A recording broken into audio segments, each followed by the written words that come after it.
Hello, this is Alec Kerr, the film critic for the Conway Daily Sun, with my thoughts on the Taking of Pelham 1, 2, 3, a remake of a 1974 film starring Walter Matthau and Robert Shaw.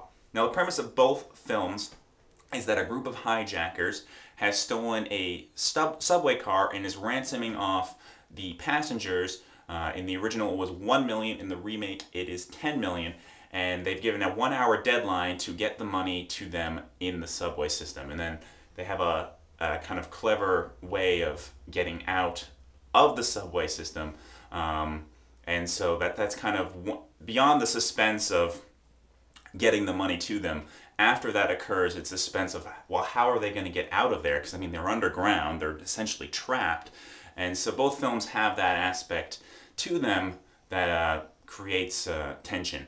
I do think the original did a better job at creating that tension because director Tony Scott here, who is a director I do admire and who has developed his own kind of unique, aggressive visual style, he over-directs this film. His style does work in other films, like something like Domino, where the material is just so over the top that having an over-top visual style just complements it. Here, it kind of takes away from the suspense. There's a lot of kind of blurring of images, shaky cam, lots of editing here, and it kind of just distracts from the tension. And there's also a reminder of how much time is left. That's boom, 15 minutes left, and then 5 minutes later it's boom, 10 minutes left. As if you're going to forget that there's a deadline. You're naturally going to feel the progression of time. It's not like I'm going to suddenly be like, oh my, I forgot. They only had an hour and, oh, there's only 2 minutes left. I mean, I get it, I know. And I know that was meant to help, create the tension, but for me it was just kind of more of a distraction than anything. And the acting is really what carries this film through. John Travolta is the head of the hijackers, and Denzel Washington is the dispatcher that picked up the call when he made his ransom demands. John Turturro is a hostage negotiator that's brought in, and these three actors primarily really make the film work. And John Travolta, he's played villains before exceptionally well in something like Face Off. And here he's kind of doing a riff on his previous villain personas.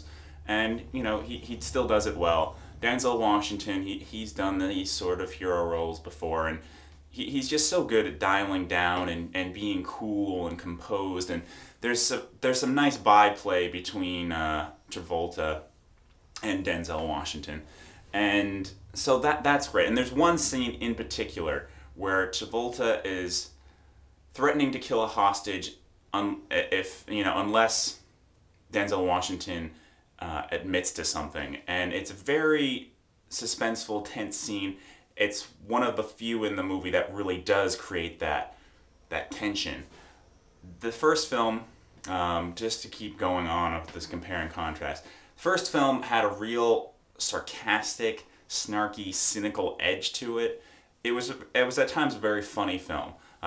It's worth noting that a young Jerry Stiller's in it, and I say young. He's still in his 40s, but we're so used to seeing him as an old man.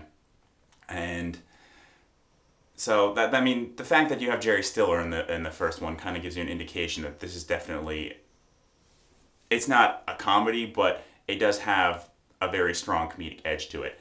And that's kind of lacking here. There are some laughs, especially at the expense of the mayor, played by James Gandolfini. And there was a mayor character in the original too, and they were much harder on that mayor than they are in this new one.